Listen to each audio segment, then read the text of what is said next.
I'm Madison Lawrence, 32, and I've spent every Christmas for the past decade feeling like an afterthought in my own family. This year was supposed to be different. I'd finally built something incredible, something that would make them see me. But as I sat at the gleaming dining table watching everyone unwrap lavish gifts while my place setting remained conspicuously empty, I realized some patterns never change. Little did they know, I wasn't just Madison the overlooked middle child anymore. I had an empire now.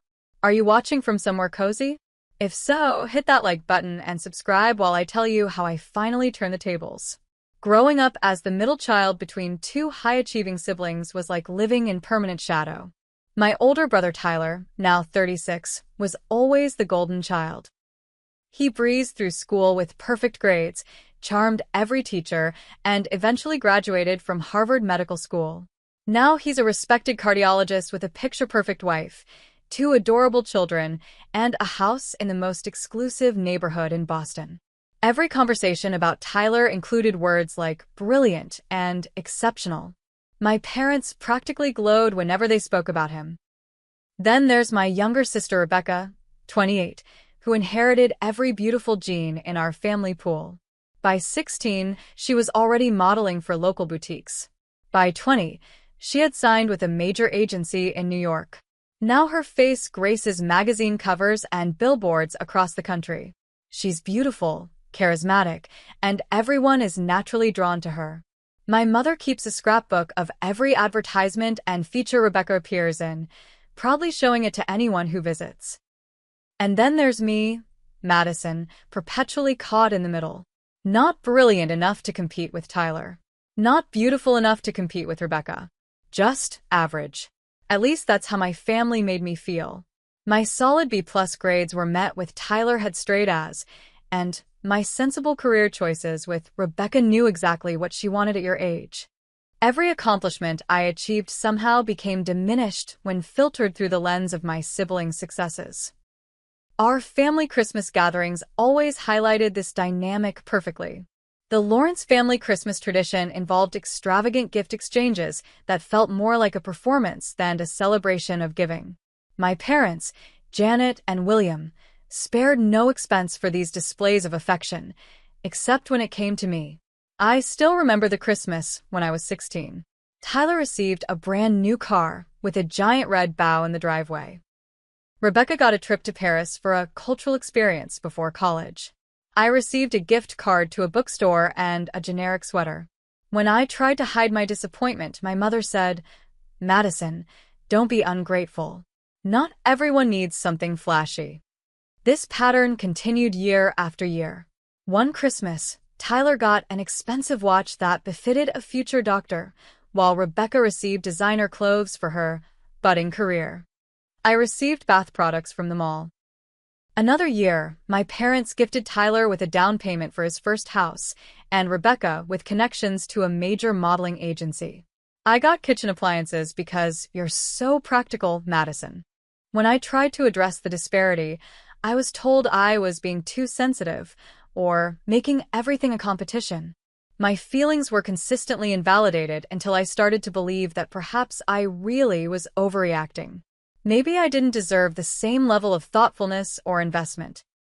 This belief burrowed deep inside me, shaping how I viewed myself and my place in the family. The turning point came during my junior year at my parents' alma mater, where I'd been pressured to attend despite wanting to study elsewhere. I was miserable, pursuing a business degree I had no passion for, trying to meet expectations that felt impossible. After a particularly harsh phone call with my father about my disappointing grades, I made a decision that scandalized my family. I dropped out. The fallout was exactly as dramatic as I'd expected. My father refused to speak to me for weeks. My mother cried about throwing away opportunities. Tyler lectured me about responsibility, and Rebecca simply couldn't understand why anyone would walk away from a sure thing. None of them bothered to ask what I wanted. With the remnants of my college fund, which was notably smaller than what my siblings had received, I moved across the country to Seattle. I needed distance, physical and emotional, to figure out who I was beyond the constraints of being the middle Lawrence child. For years after that, Our relationship consisted of obligatory holiday visits and occasional phone calls filled with subtle digs about my life choices. "How's that internet thing going?" my father would ask dismissively. "Still playing with websites." Or my mother's concerned, "Don't you think it's time to find something more stable, dear?" Even my siblings got in on it. Tyler would offer to talk to some people about real jobs, while Rebecca suggested I could at least try modeling for commercial work. They need average-looking people too. What they didn't know, what I deliberately kept from them, was that the internet thing was becoming remarkably successful. It started small, with an e-commerce site I built from scratch, selling customized planners for entrepreneurs. I taught myself coding late into the night, studied business strategies during lunch breaks from my day job, and reinvested every penny of profit. While my family assumed I was barely scraping by, I was secretly expanding into multiple digital enterprises, a subscription service for business tools, an online education platform, and eventually a suite of productivity apps that caught the attention of major investors. Each success I kept private, partly because I knew they wouldn't understand or validate it, but mostly because I was still seeking their approval on their terms rather than my own. The irony wasn't lost on me that the very skills my family dismissed, my creativity, my adaptability, my understanding of the digital landscape, were precisely what led to my success. While they were looking backward at traditional paths, I was building something for the future. But old habits die hard, and every Christmas I would return home, hoping that somehow this year would be different. This year they would see me. This December marked 5 years since I'd launched my company and 10 years since I'd left college. As the holiday approached, I seriously considered skipping the annual Lawrence family Christmas for the first time. My assistant had already researched luxury resorts in Bali where I could spend a peaceful week instead of subjecting myself to the familiar pattern of disappointment. "You could just send gifts and call it a day," Natalie suggested as she placed the glossy brochures on my desk. "No one would blame you." I traced my finger over the image of an infinity pool overlooking the ocean. The escape was tempting. After all, I'd built a life where I could go anywhere, do anything. Why choose discomfort? But something in me needed closure. Perhaps it was the milestone my business had just reached, or maybe it was simply time to stop hoping for validation I might never receive. Whatever the reason, I found myself replying, "Book the flights home instead. But keep Bali as a backup." The truth was, despite everything, I still harbored a small, stubborn hope that this Christmas might be different. My company, Nexus Platforms, had just acquired our largest competitor in a move that sent ripples through the tech industry. The acquisition had been featured in Forbes, with my portrait gracing a 2-page spread under the headline, "The Quiet Revolutionary: How Madison Lawrence Built a Digital Empire." The company valuation had officially hit 9 figures, and industry insiders were calling me a visionary. For the first time, I had tangible, undeniable proof of my success, the kind that even my status-conscious family couldn't dismiss. Maybe now they would finally see me, not as the disappointed middle child, but as the woman who had created something significant on her own terms. I prepared modestly wrapped gifts for everyone. A first edition book my father had mentioned wanting years ago, a vintage brooch for my mother that matched her favorite earrings, a donation to a medical research foundation in Tyler's name, and a weekend spa retreat for Rebecca. I didn't choose these gifts to impress, but to show that despite everything, I'd been listening to them all these years. The journey home to the Connecticut suburb where I grew up felt like traveling back in time. As the Uber pulled up to my parents' colonial-style mansion, decorated with perfectly symmetrical wreaths and twinkling white lights, I took a deep breath. The house looked exactly the same, a monument to tradition and stability that my parents valued above all else. My mother answered the door, her face registering polite surprise as if she hadn't been the one to confirm my arrival time. "Madison, you're here." She offered a brief hug that smelled of Chanel No. 5 and stepped back to assess me. "You look professional." "That's nice." Inside, the house was bustling with activity. Tyler and his wife Amanda were arranging presents under the 12-foot Christmas tree while their children, Emma and Ethan, played with electronic toys that were far too expensive for their ages. Rebecca was lounging gracefully on the sofa, scrolling through her phone, and occasionally showing something to our father, who laughed appreciatively. "Look who's here," my mother announced without much enthusiasm. Madison made it, after all. Tyler glanced up. "Hey, Maddie. Good to see you could fit us into your schedule."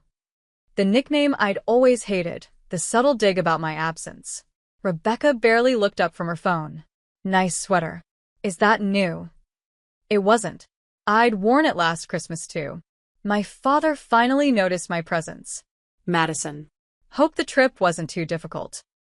He immediately returned to whatever Rebecca was showing him.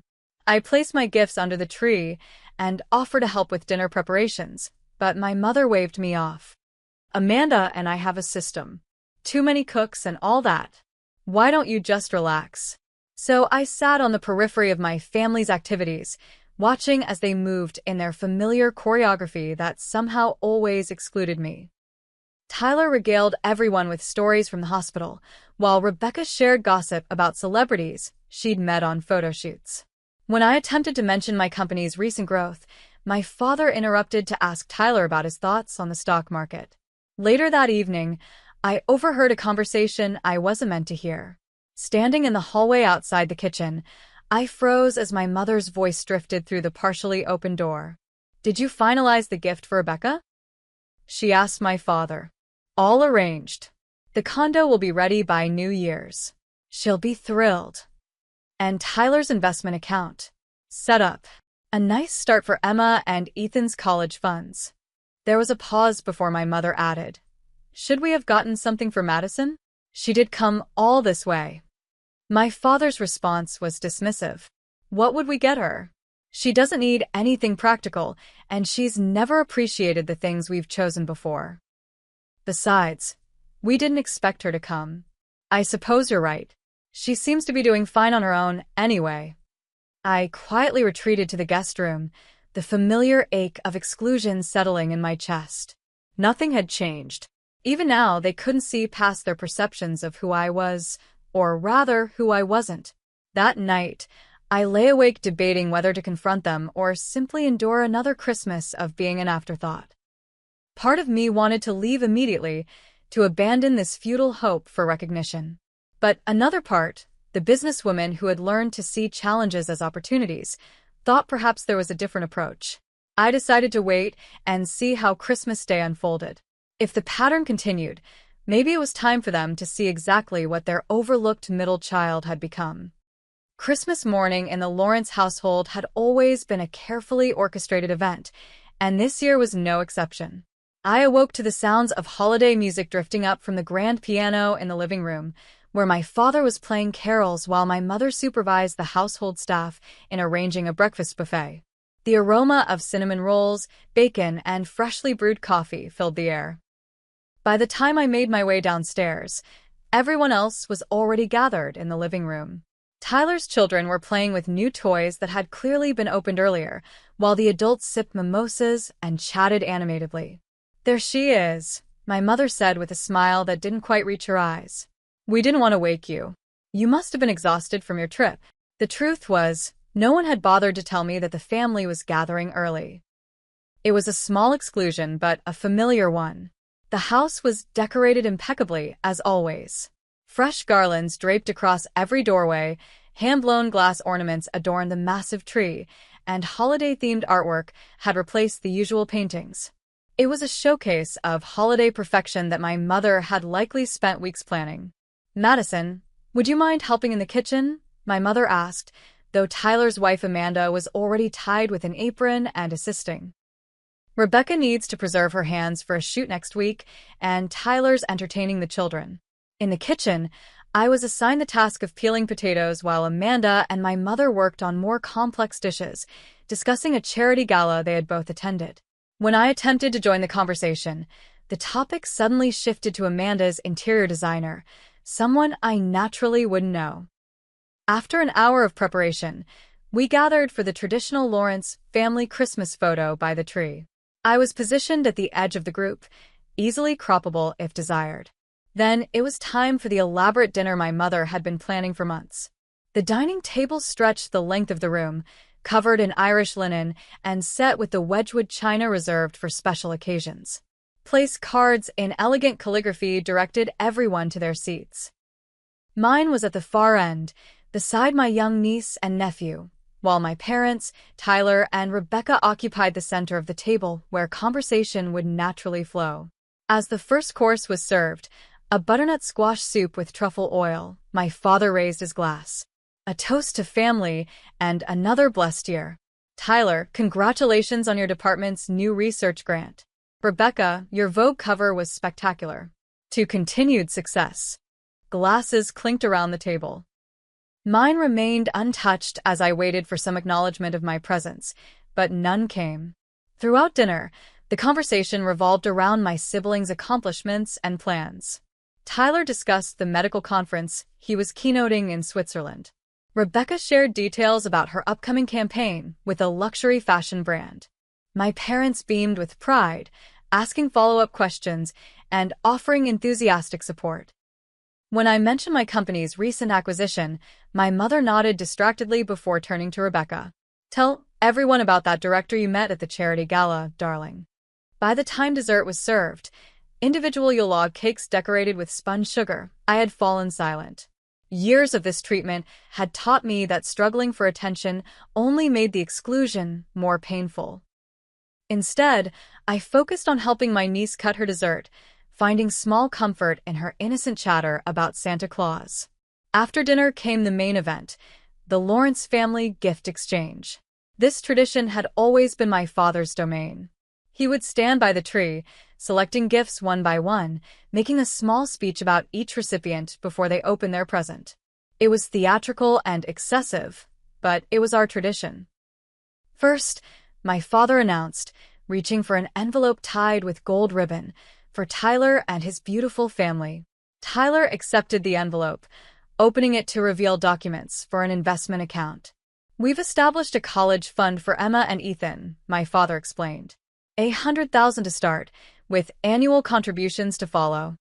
Tyler embraced our parents while Amanda thanked them profusely. This is incredibly generous, she said. The children are so blessed to have you as grandparents. Next came Rebecca's gift, a set of keys in a small velvet box.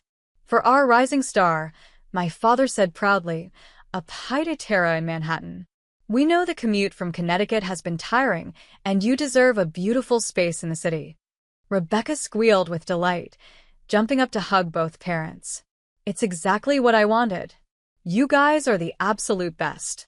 One by one, other family members received their gifts. A luxury cruise for my aunt and uncle, a sports car for my cousin who had just graduated college. Even the household staff received generous envelopes that made them smile appreciatively. I sat patiently, waiting for my name to be called.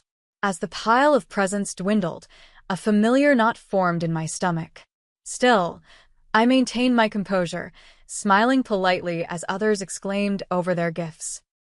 Finally, the last present was distributed, a set of golf clubs for my father's brother, and my father stepped back, clapping his hands together with finality. Well, that's everything. Shall we move to the living room for coffee? A heavy silence fell over the room as everyone realized what had just happened. I had been completely skipped. No gift, no acknowledgement, not even a token present to maintain appearances.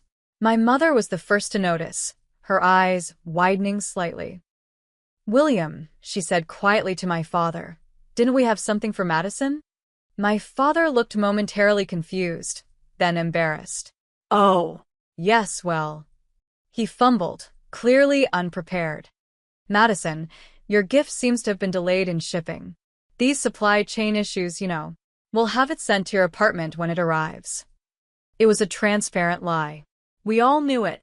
Rebecca at least had the decency to look uncomfortable, while Tyler studied his water glass with sudden interest. The extended family shifted awkwardly in their seats. In previous years, I might have nodded and accepted this excuse, swallowing my hurt to maintain the facade of family harmony. I might have volunteered to help clear the dishes, making myself useful to distract from the humiliation. But this year was different. This year, I had finally built something I was proud of, something that had value in the world beyond this dining room and its complicated dynamics. This year, I didn't need their validation, but perhaps they needed to understand the consequence of their actions. I set down my napkin carefully and smiled. That's all right. Actually, I have something I'd like to share with all of you. The room fell silent as I excused myself from the table. I could feel their eyes following me, probably expecting me to retreat to the guest room in hurt and disappointment as I had done so many times before. Instead, I walked calmly to the entryway where my suitcase stood, unzipped the front pocket, and removed a glossy magazine and a slim portfolio. When I returned to the dining room, my family was engaged in awkward small talk, clearly trying to move past the uncomfortable moment.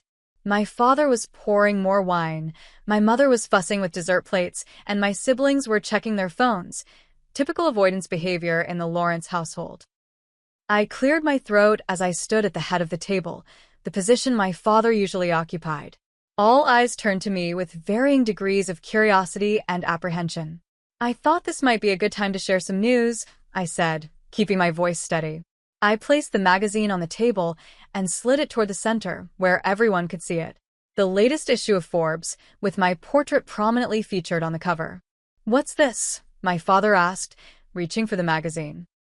"That," I replied, "is the December issue of Forbes, featuring a story about how I built my company from nothing to a 9-figure valuation in 5 years." A collective intake of breath rippled through the room. Tyler picked up the magazine, his eyebrows rising as he flipped to the feature article. "Nexus Platforms, this is your company?" Yes. "The company I started after dropping out of college, the decision you all criticized so vehemently. The internet thing Dad always dismissed. The hobby mom suggested I should set aside for a real career." I opened the portfolio and laid out the documents one by one: financial statements, acquisition papers, property deeds. "Last month, we acquired our largest competitor in a deal worth $87 million. Our user base has grown to over 15 million worldwide. We employ 300 people across 4 offices." I paused, allowing the information to sink in. "And yes, I own 62% of the company." My mother's hand trembled as she reached for her wine glass.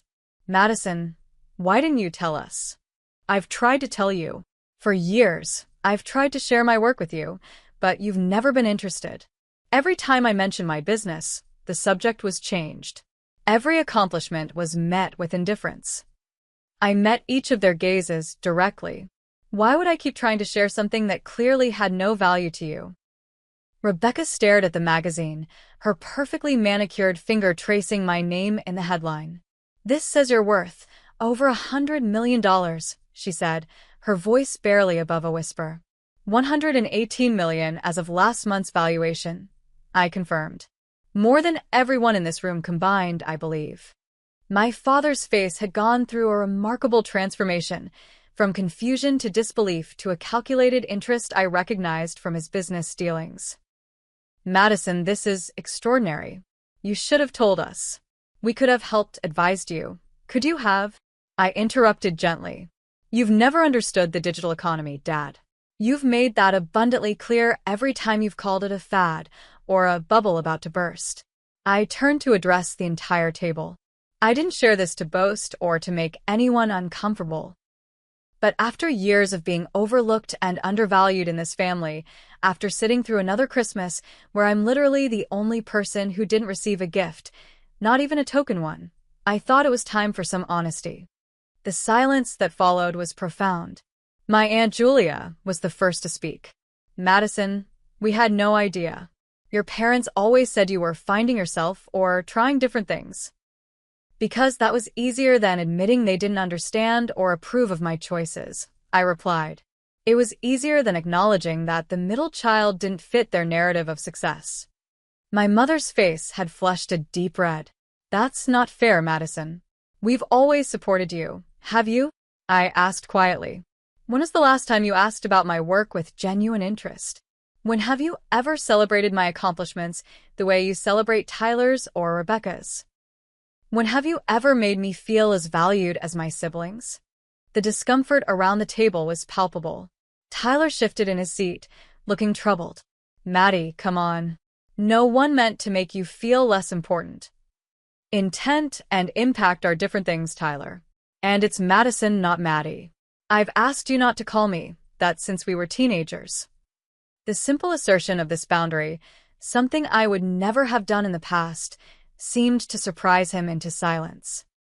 Rebecca, always quick to adapt to changing social dynamics, was the first to attempt to align herself with my newfound status. This is amazing, Madison. I always knew you were smart. Do you need models for any of your advertising? I could introduce you to my agency. The transparent attempt to benefit from my success might have hurt once. Now, it's simply confirmed what I'd always suspected about our relationship. Thank you, but we work with a wonderful agency in Seattle that specializes in tech. I smiled politely. They prioritize diversity and authentic representation in their campaigns. My father had regained his composure, shifting into the business persona I recognized from watching him navigate challenges in his own career. Madison, we should talk about your future plans. Have you considered taking the company public? I know several investment bankers who... Dad, I interrupted gently. My company has one of the top IPO specialists in the country on retainer. We're planning our strategy carefully. The look of surprise on his face might have been comical in another context. He wasn't used to being refused, especially not by me. Extended family members who had never shown much interest in my life were suddenly watching me with newfound respect. My cousin Sarah, who had barely spoken 2 words to me earlier, was now eyeing me with blatant curiosity. So you live in Seattle now? In like a mansion or something? I have a penthouse downtown and a cabin on Lake Washington, I replied simply. But I travel frequently. As the initial shock wore off, the dynamics in the room began to shift perceptibly. Family members who had been clustered around Tyler and Rebecca earlier were now finding reasons to approach me. Conversations that had excluded me now paused with expectant looks, inviting my input. It was exactly what I had once desperately wanted, to be seen, to be included, to be valued. Yet now that it was happening, I recognized it for what it was, interest predicated on what I could offer rather than who I was. My mother, ever the gracious hostess even in uncomfortable situations, attempted to regain control of the evening. Well, this is wonderful news to celebrate. William, perhaps we should open that special bottle of champagne we've been saving. That won't be necessary, I said, gathering my documents. I'm not staying. What do you mean? My father asked, genuinely surprised. It's Christmas. Where would you go? I've booked a suite at the Four Seasons in the city. My driver is waiting. But it's family time, my mother protested, a note of panic in her voice. The perfect family Christmas was unraveling, and she didn't know how to stop it. Yes, I agreed quietly. It is family time. And for years, I've sat through these gatherings feeling like an outsider. Today made it abundantly clear that nothing has changed. The only difference is that now I value myself enough to walk away from situations that diminish me. I tucked the magazine and documents back into my portfolio and looked around the table. I wish you all a Merry Christmas. The gifts I brought are under the tree. I hope you enjoy them. As I turned to leave, Tyler stood up abruptly. Madison, wait. You can't just drop this bomb and walk out. I paused. I'm not dropping a bomb, Tyler. I'm simply sharing the truth about my life, something I would have done years ago if anyone had been interested in listening. With that, I walked out of the dining room, through the lavishly decorated foyer, and out the front door into the cold December night where my driver was indeed waiting, right on schedule. The drive to the Four Seasons was quiet. Snow had begun to fall, dusting the Connecticut landscape in a soft white blanket that made everything look pristine and peaceful, a stark contrast to the emotional turbulence I'd just left behind. I checked into my suite, a spacious corner room with panoramic views of the city skyline. After changing into comfortable clothes, I ordered room service and settled onto the plush sofa, finally allowing myself to process what had just happened. My phone had been buzzing incessantly since I left the house. I had expected as much. Glancing at the screen, I saw a parade of notifications, 6 missed calls from my mother, 4 from my father, 3 from Tyler, and a series of texts from Rebecca. There were also messages from extended family members who rarely contacted me, suddenly very interested in reconnecting. I wasn't ready to engage with any of them yet. Instead, I called Natalie, my assistant and friend. "How did it go?" she asked immediately. "Exactly as you predicted," I replied, unable to suppress a small laugh at the absurdity of it all.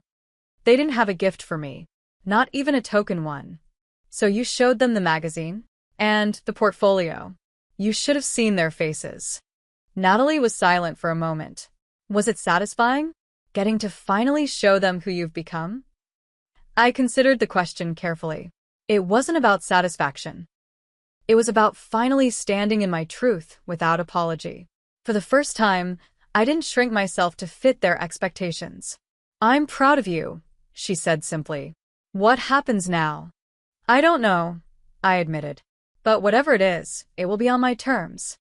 After we hung up, I decided to look at my messages. My mother's texts were a mixture of apologies and justifications. "We had no idea you were doing so well," and "You should have told us," and "Please come back. We can fix this." My father was more direct. "We need to talk about your business. I have connections that could help you." Tyler's messages were unexpectedly reflective. "I never realized how we were making you feel. Can we talk?" Rebecca's approach was predictably self-centered. "OMG, Maddie, this is insane. We have so much to catch up on. Also, do you need a spokesperson for your brand? I have availability next quarter." The rest were variations on a theme. Sudden interest in my life, thinly veiled inquiries about potential opportunities, and invitations to connect. The transparency was almost refreshing after years of subtle dismissal. A knock at the door announced the arrival of room service. As I enjoyed my meal in peaceful solitude, I reflected on how different this Christmas was from what I had expected. I had come home hoping for recognition, perhaps even reconciliation. Instead, I had found clarity and, surprisingly, a sense of liberation. My phone rang again, my father. After a moment's hesitation, I answered. "Madison," he began, his voice carrying the authoritative tone he used in business negotiations, "this behavior is unacceptable. You've upset your mother and ruined Christmas dinner. Some things never changed. Hello to you too, Dad. Don't be flippant. You can't just drop a bombshell like that and walk out. It's childish and unprofessional." I took a deep breath. "Is that really what you called to say? Because if so, this conversation is over." The silence on the other end suggested my response had surprised him. I had never spoken to him this way before. "Look," he finally said, his tone shifting to one I recognized from when he was trying to close a deal. "I think we got off on the wrong foot here. Your success is impressive, and frankly, I'm proud of what you've accomplished. But you have to understand how it appears when you've kept this hidden from us." "I didn't keep it hidden, Dad. I tried to share it with you many times. You weren't interested." "That's not true," he protested, though without conviction. "Last Thanksgiving, I mentioned that my company had secured major funding. You changed the subject to Tyler's new boat. 2 Christmases ago, I tried to tell Mom about opening our second office, and she asked Rebecca to show everyone her new magazine spread instead." The silence stretched between us. "The truth is," I continued, "my success doesn't fit the narrative you've created about me. It's easier for you to see me as the disappointment, the one who couldn't measure up, than to acknowledge that you might have been wrong about my choices." "That's unfair, Madison." "Is it? Then explain to me why, after 32 years, I'm still the only one who doesn't receive a meaningful gift at Christmas. Explain why my accomplishments are consistently ignored while Tyler and Rebecca are celebrated for every minor achievement." When he spoke again, his voice had lost its edge. "We didn't know about the magazine, about your company's value. And that's exactly the problem. My worth to this family has always been contingent on external validation. If Forbes says I'm successful, suddenly I matter.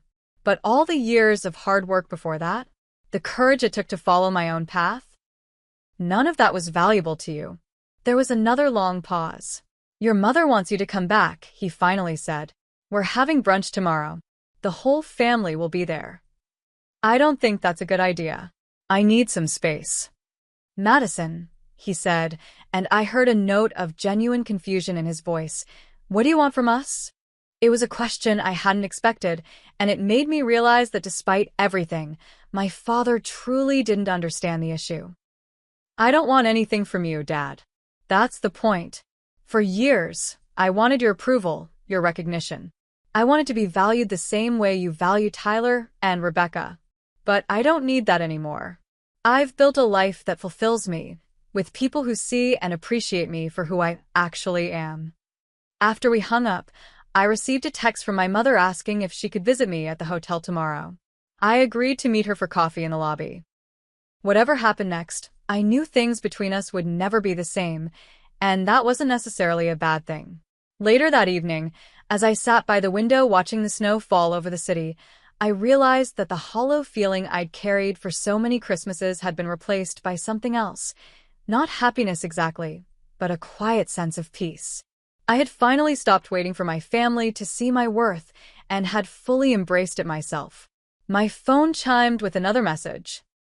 This one was from Tyler, asking if we could talk, really talk, when things had calmed down.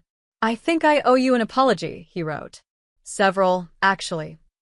It was the first genuine communication I'd had with my brother in years. I'd like that, I replied.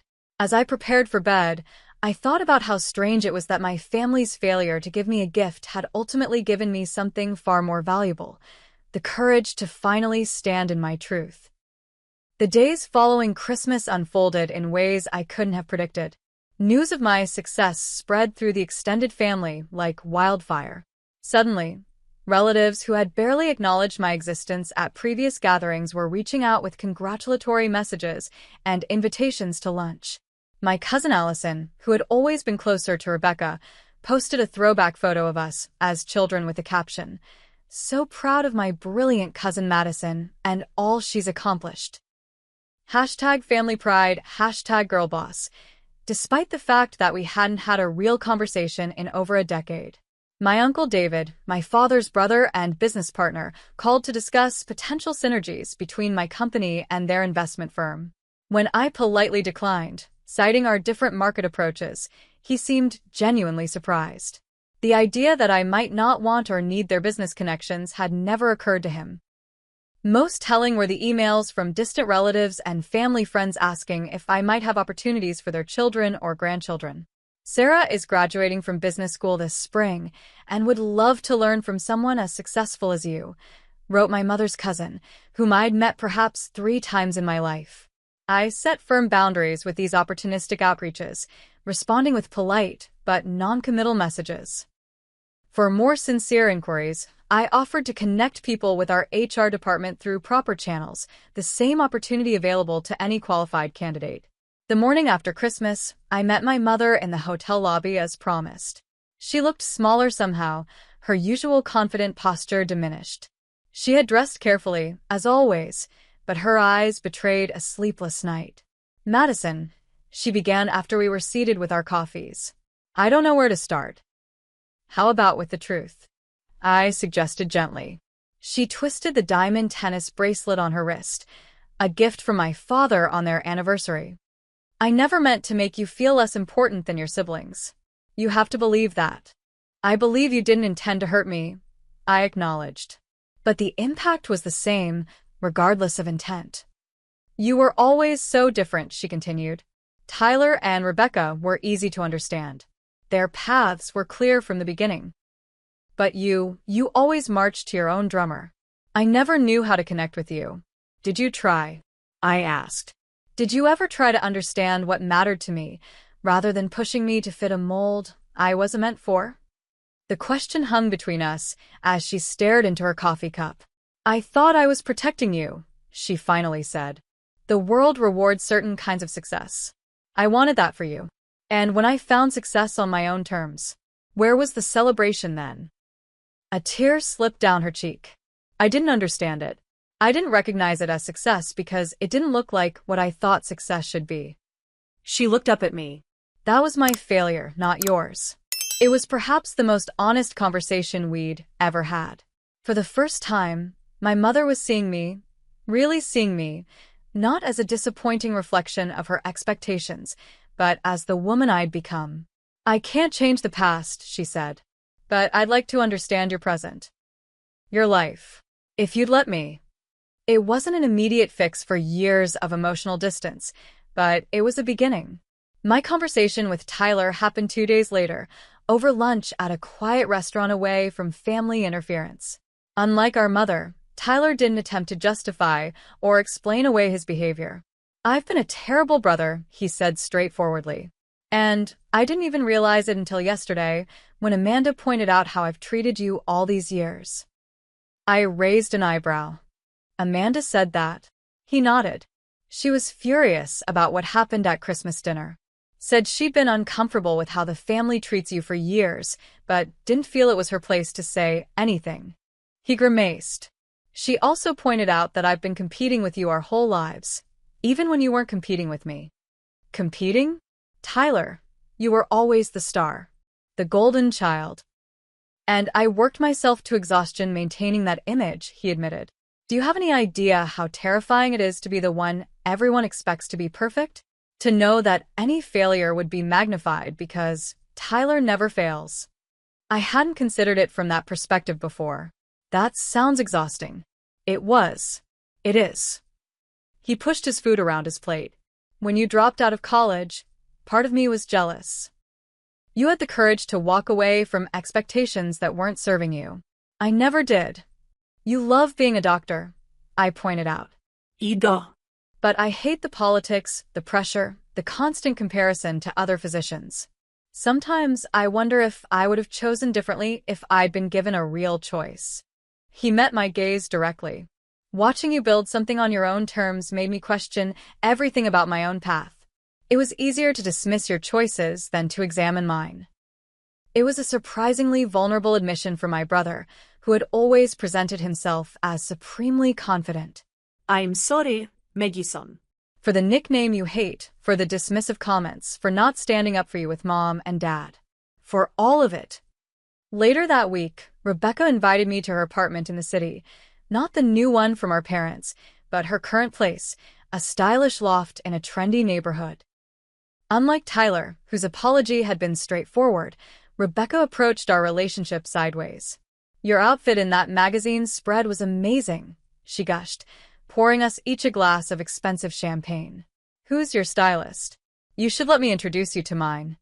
It was such a Rebecca approach, focusing on appearances, trying to find common ground through the external rather than the internal.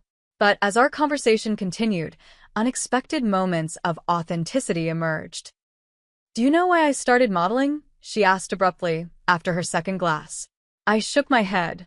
"Because you're beautiful and photogenic?" She laughed, but it wasn't her usual melodic sound. "Because it was the one thing I could do that neither you nor Tyler could compete with. You were both so smart, always reading and discussing things I didn't understand. But being pretty? That was mine. Rebecca, you're not just pretty. You're intelligent, too." She waved dismissively. "Not like you and Tyler.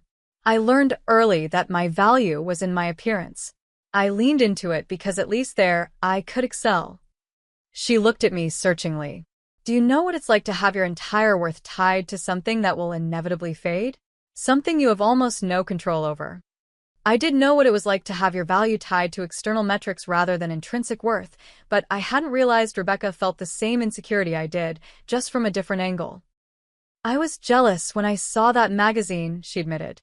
"Not of your money or success, but of the way they wrote about you. Your intelligence, your vision, your impact. No one ever writes about me that way." It was a surprisingly honest admission from my sister, who had always seemed so confident in her place in the world. "It's not too late to build something different," I told her. "You have more to offer than your appearance." She looked skeptical but thoughtful. "Maybe. I don't know what that would even look like." "Neither did I when I started," I reminded her. "That's the point of building your own path." As winter turned to spring, my relationship with my family began to shift in subtle but significant ways. My father, always more comfortable with action than emotion, started sending me articles about the tech industry with notes like, "Thought this might interest you," or "Would love your perspective on this."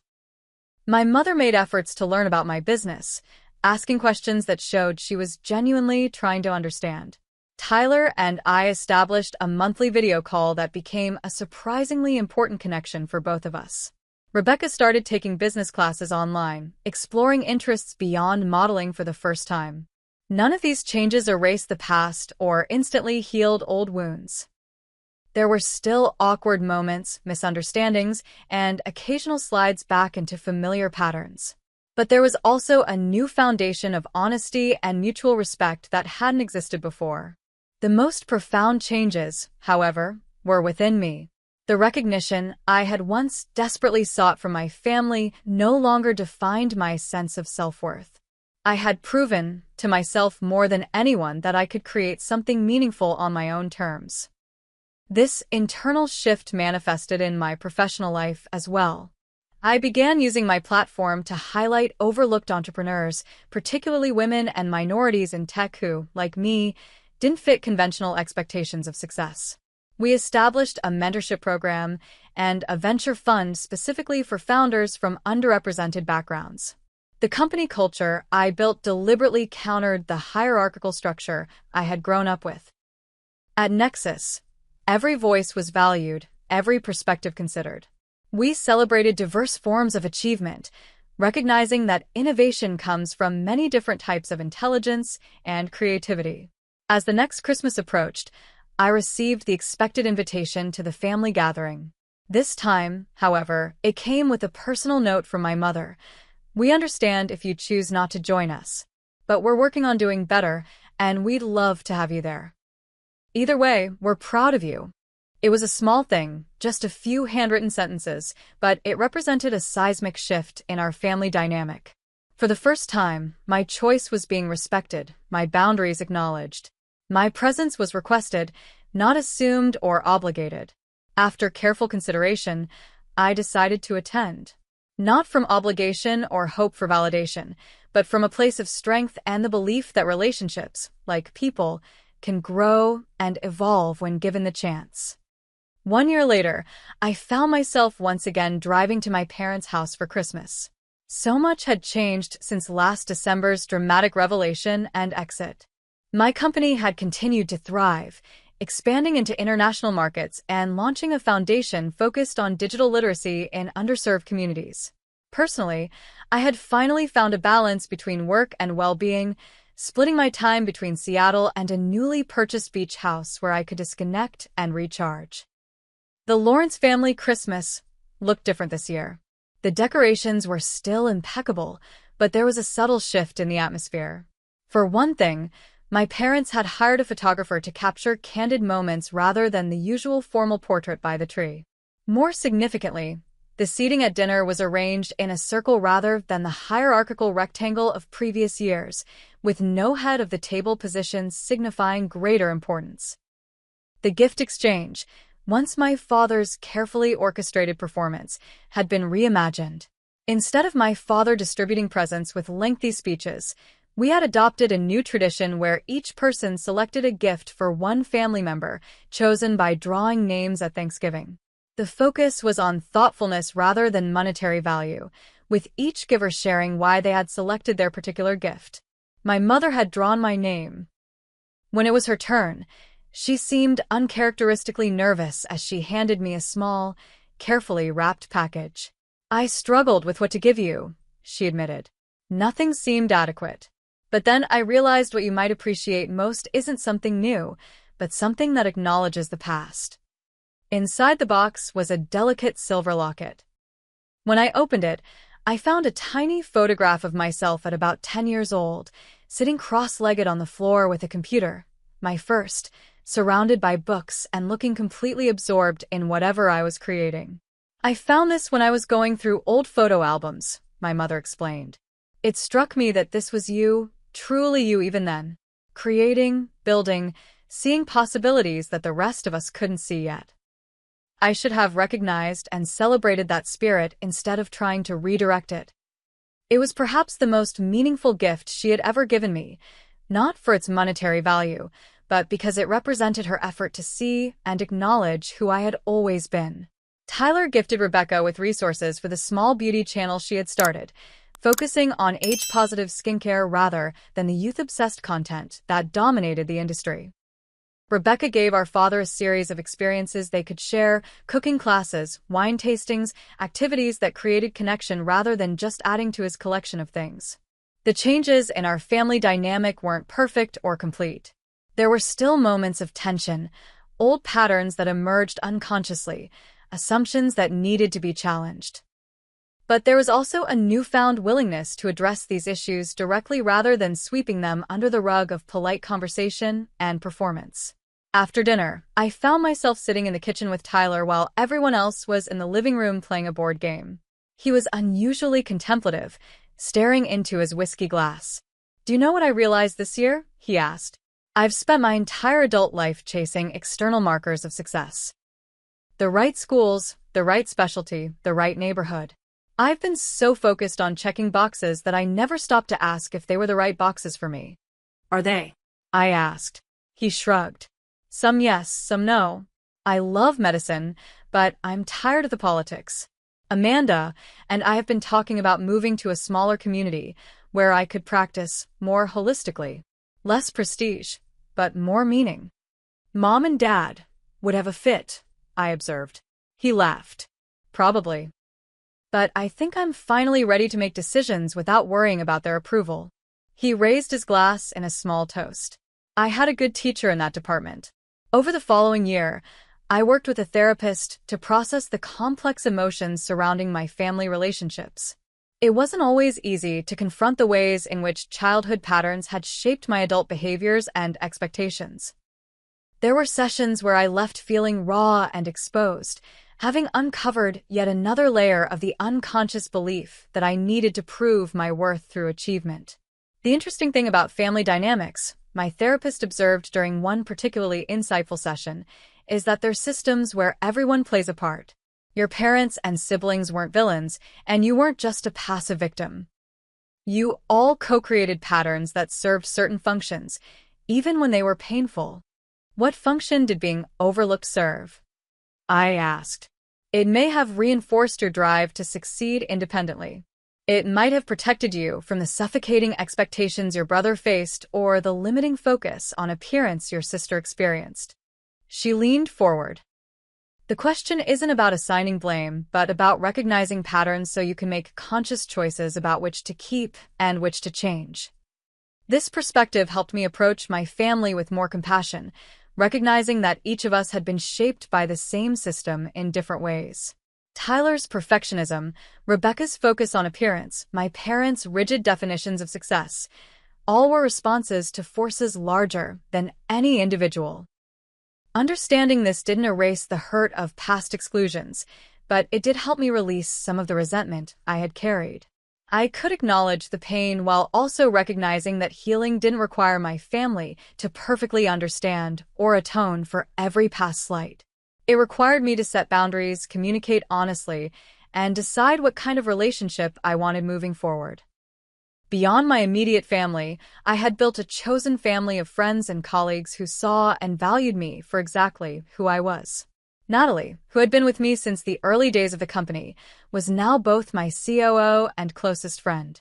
My team at Nexus had become a community bound by shared values and vision. My neighborhood in Seattle included a diverse group of friends who gathered regularly for dinners, where everyone's contribution was equally welcomed. These relationships, built on mutual respect and genuine connection, served as a template for what healthy interaction could look like. They gave me the strength to engage with my family of origin without desperately seeking their validation. Professionally, the past year had reinforced my commitment to creating technology that connected rather than isolated people. Nexus expanded beyond productivity tools to develop platforms that facilitated meaningful collaboration and communication across distances and differences. Our mission evolved from simply making people more efficient to helping them work together in more human, sustainable ways. This alignment between personal values and professional purpose brought a deeper satisfaction than external success metrics ever could. The company's continued growth and profitability were welcome, but they were byproducts of our mission rather than the sole measure of success. As I looked around at my family this Christmas, imperfect, evolving, trying in their own ways to grow, I realized that the true empire I had built wasn't just my company. It was the internal foundation of self-worth that allowed me to engage with the world authentically, to create meaningful connections, and to define success on my own terms. The journey hadn't been easy. There had been painful revelations, difficult conversations, and moments of doubt. But standing in my truth had ultimately created the possibility for genuine connection with my family, with my colleagues, and most importantly, with myself. The overlooked middle child had become a woman who could neither be overlooked nor defined by others' expectations. The empire I revealed wasn't just financial or professional. It was the sovereignty I had claimed over my own life and the courage to live it authentically. As we gather around the table sharing stories and laughter this Christmas, I wonder about your own family dynamics. Have you ever felt overlooked or undervalued? How did you find your voice and stand in your truth? I'd love to hear your experiences in the comments below. And if this story resonated with you, please hit that like button, subscribe to hear more stories like this, and share with anyone who might need the reminder that their worth isn't determined by others' recognition. Thank you for being part of this journey with me, and I wish you holidays filled with authentic connection and the courage to be truly seen.